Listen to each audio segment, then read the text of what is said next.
CORALINE Chapter 4.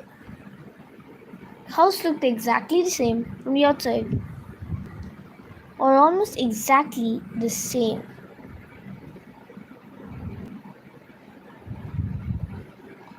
Around Miss Pink and Miss Forcible's door were blue and red light bulbs that flashed on and off, spelling out words.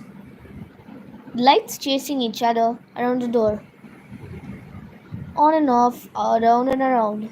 Astounding was followed by a theatrical and then a triumphant. Then a triumph. There was a sunny. It was a sunny, cold day, exactly like the one she'd left. There was a polite noise from behind her. She turned around. Standing on the wall next to her was a large black cat, identical to a large black cat she'd seen in the grounds at home.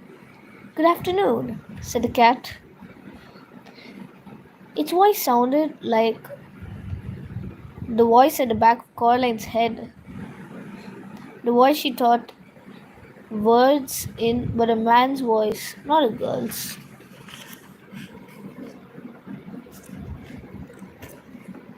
"Hello," said Coraline. "I saw a cat like you in the garden at home. You must be the other cat." The cat shook its head. "No," it said. "I'm not the other anything. I'm me." It tipped its head on one side. Green eyes glittered. "You people are spread all over the place. Cats, on the other hand, keep ourselves together."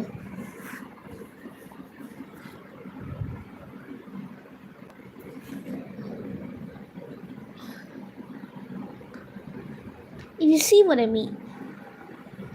I suppose. But if you're the same cat I saw at home, how can you talk? Cats don't have shoulders.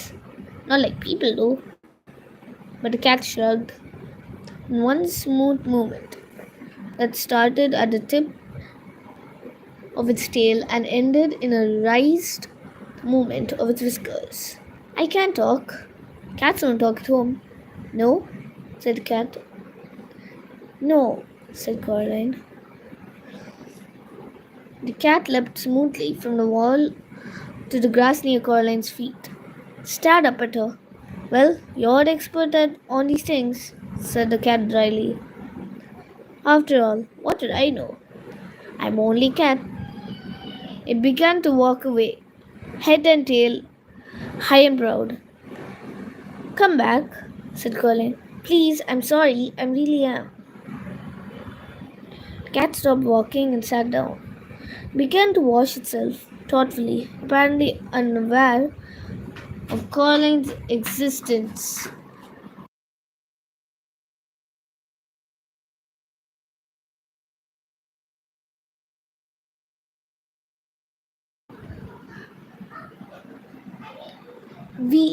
We could be friends, said Coraline.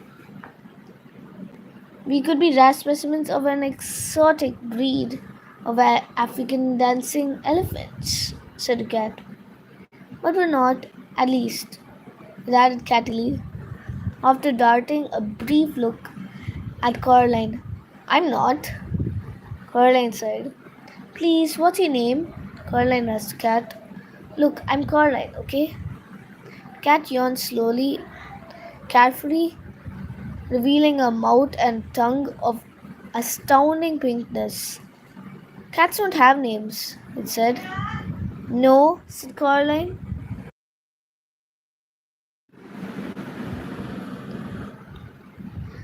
"No," said the cat. "Now, you people have names. That's because you don't know who you are. We know who we are, so we don't need names." There was something irritatingly self-centered about the cat, Caroline decided, as if it were, in its opinion, the only thing in any world or place that could possibly be of any importance. Half of her wanted to be very rude to it. The other half wanted to be polite and differential. Polite half one. Please, what is this place? The cat glanced around briefly. It's here, said the cat. I can see that. Well, how did you get here?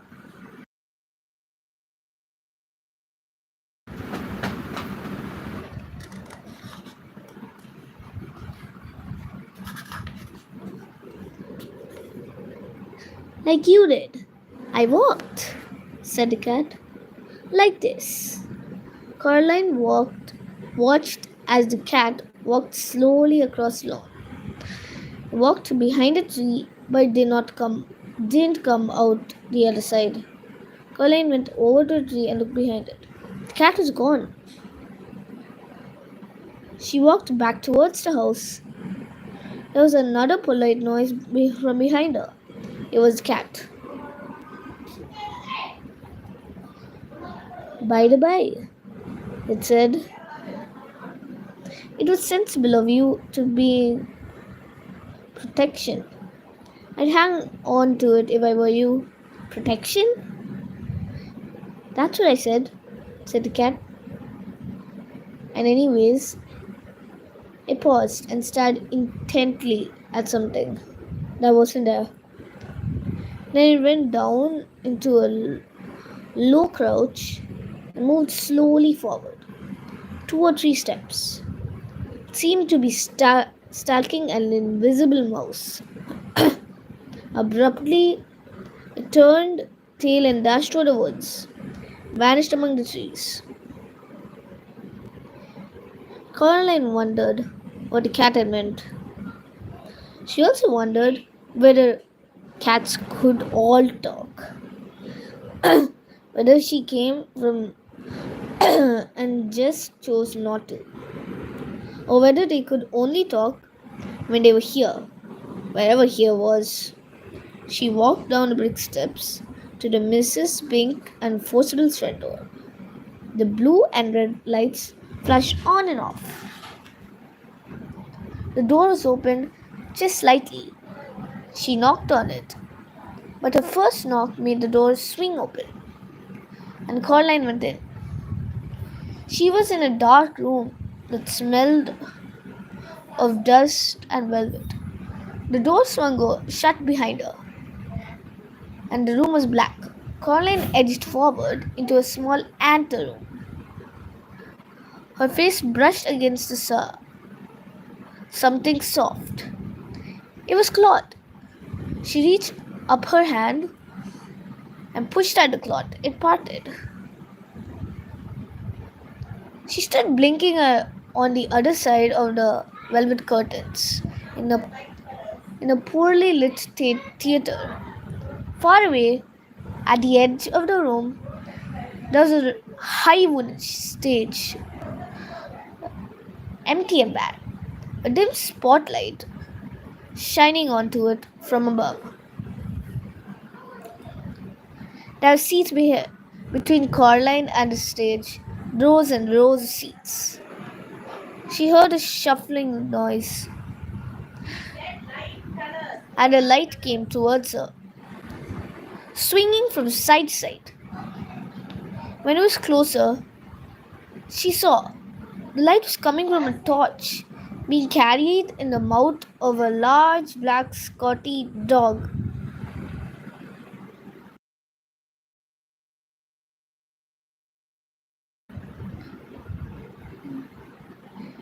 Its muzzle grey to age. Hello, said Caroline. The dog put the torch down on the floor and looked up at her. Right, let's see your ticket, it said gruffly. Ticket? That's what I said. Ticket. I haven't got all day. You know, you can't watch a show without a ticket. Caroline sighed. I don't have a ticket, she admitted. Another one, said the dog gloomily. Come in here. Bold as anything. Where's your ticket? Haven't got one? I don't know. Shook his head and then shrugged. Come on then. The dog picked up the torch in its mouth and trotted off into the dark. Caroline followed. When it got near to the front stage, it stopped and shone the torch onto an empty seat. Caroline sat down and the dog wandered off. As her eyes got used to the darkness, she realized that the other inhabitants of the seat were also dogs. There was a sudden hissing noise from the back of the stage, behind the stage. Caroline decided it was the sound of the scratchy old record being put onto a record player. Hissing became the noise of trumpets, and Mrs. Pink and Miss Forcible came onto the stage. Miss Pink was riding a one-wheel bicycle and juggling balls. Miss Forcible skipped on behind her, holding a basket of flowers. She scattered the flower petals across the stage as she went. They reached the front of the stage, and Miss Pink leapt nimbly off the unicycle, and the two old women bowed low. All the dogs stumped their tails and barked enthusiastically. Caroline clapped politely. Then they unbuttoned their fluffy round coats and opened them. But their coats weren't all that opened. Their faces opened too, like empty shells, and out of the old, empty, fluffy round bodies stepped two young women. They were thin and pale, and quite pretty, and had black button eyes. Now Miss Pink was wearing green tights and high brown boots that went most of the way up her legs. The new Miss Forcible wore a white dress and had flowers in her long yellow hair. Coraline pressed back against her seat. Miss Pink left the stage, and the noise of trumpets squealed as the gramophone needle dug its way across the record and was pulled off. This is my favorite bit, whispered the little dog in the seat next to her. The other Miss Forcible picked a knife out of the box on the corner of the stage. Is this a dagger that I see before me? She asked. Yes, shouted all the little dogs. It is, Miss Forcible curtsied, and all the dogs applauded again. Caroline didn't bother clapping this time. 1, 2, 3, 4, 5, 6. Miss Pink came back on. She slapped her tail, and all the little dogs woofed. And now Miss Pink said, Mariam, and I proudly present a new and exciting addendum to our theatrical exposure. Do I see a volunteer? The little dog near Caroline nudged her with its front paw. That's you, it hissed. Caroline stood up and walked up the wooden steps to the stage. Can you have a big round of applause for the young volunteer? Said Miss Pink. The dogs woofed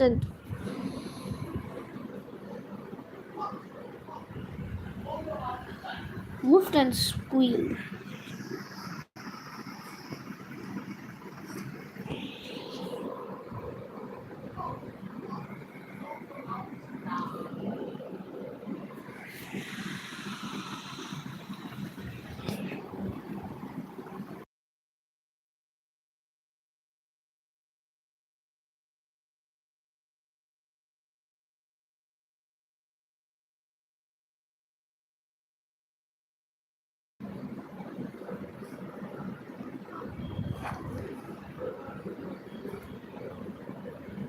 and thumped their tails on the velvet seats.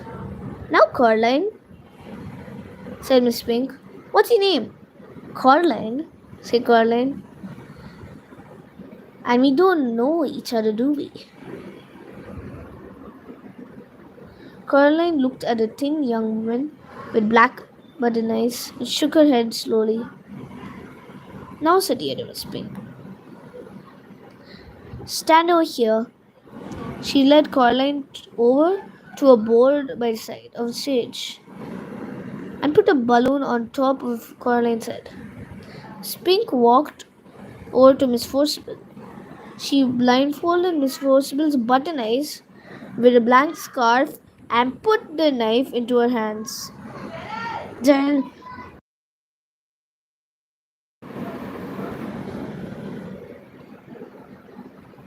into her hands. Then she turned around 3 or 4 times and pointed her at Caroline. Caroline held her breath and squeezed her fingers into two tight fists. Miss Forcible threw the knife at the balloon, popped loudly, and the knife stuck to the board just above Caroline's head. Twanged there, Caroline breathed out. The dogs went wild. Dogs went wild. Miss Pink gave Caroline a very small box of chocolates and thanked her for being such a good sport. Caroline went back to her seat. You were very good, said the little dog. Thank you, said Caroline. Miss Forcible and Spink began juggling with huge wooden clubs. Caroline opened the box of chocolates. The little dog looked at them longingly. Would you like one? She asked it. Yes, please, whispered the dog. Only toffee ones. They make me drool. I thought chocolates were very good for dogs, she said, remembering something Miss Forcible had once told her. Maybe where you come from, whispered the little dog. Here, it's all we eat. Caroline couldn't see what the chocolates were in the dark. She took an experimental bite of one, which turned out to be coconut. Caroline didn't like coconut. She gave it to the dog. Thank you, said the dog. You're welcome, said Caroline. Miss Forcible and Miss Pink were doing some acting. Miss Forcible was sitting on a stepladder, and Miss Pink was standing at the bottom. What's in the name? Asked Miss Forcible. That which we call a rose by any other name? Would you smell a sweet? Have you got any more chocolates? Said the dog. Caroline gave the dog another chocolate. I know not how to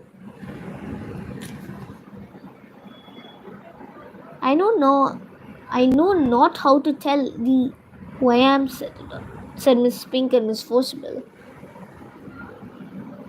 This bit finishes soon, whispered the dog. Then they start folk dancing.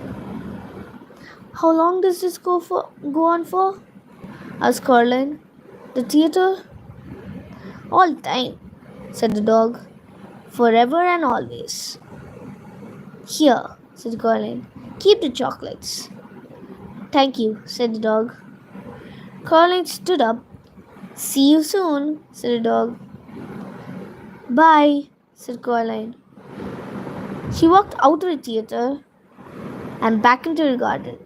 She had to blink her eyes at daylight.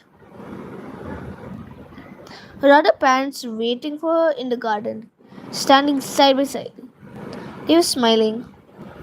Did you have a nice time? Asked her other mother. It was interesting, said Caroline. The three of them walked back up to Caroline's other house together. Caroline's other mother stroked Caroline's hair with her long white fingers. Caroline shook her head. Don't do that, she said Caroline. Her other mother immediately took her hand away. I suppose, said Caroline, it's much more interesting than at home. They went inside. I'm glad you liked it, said Caroline's other mother. Because we'd like to think that this is your home. You can stay here forever and always, if you want to. Said Caroline. She put her hands in her pockets, thought about it. Her fingertips touched the stone that the real Mrs. Pink and Forcible had given her the day before. Stone with a hole in it. If you want to stay, said her other father,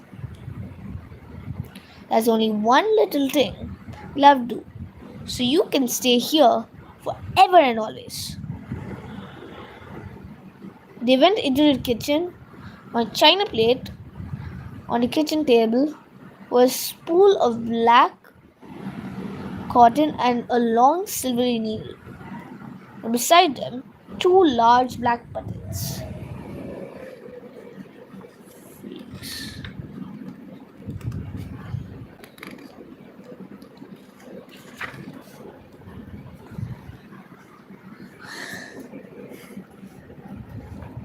I don't think so, said Caroline. Oh, but we want you to, said her other mother. We want you to stay. And it's just a little thing. It won't hurt, said her other father.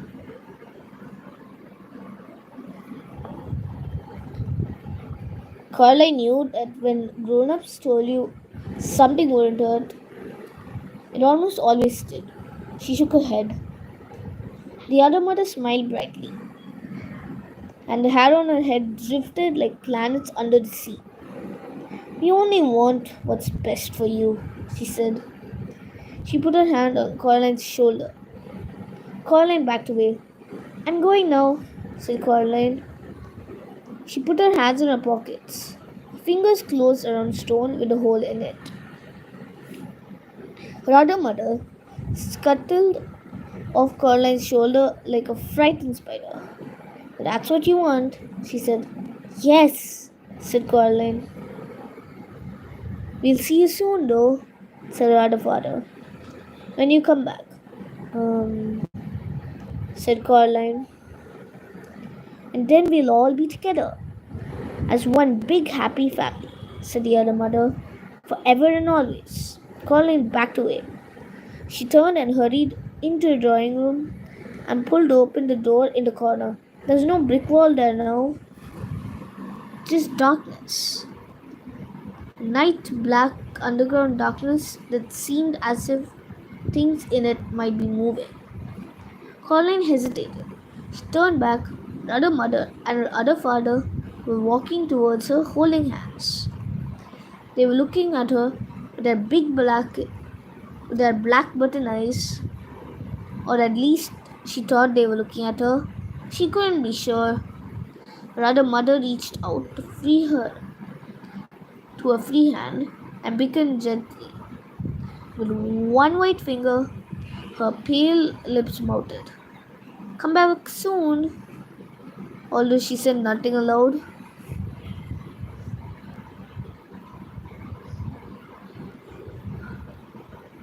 Caroline took a deep breath, stepped into the darkness. A strange voices whispered and distant winds howled. She became certain that there was something in the dark behind her, something very old and very slow. Her heart beat so hard and loudly, she was scared it would burst out of her chest. She closed her eyes against the dark. Eventually, she bumped into something and opened her eyes, startled. She had bumped into an armchair in her drawing room. She opened the doorway behind her, was blocked by rough red bricks. She was home.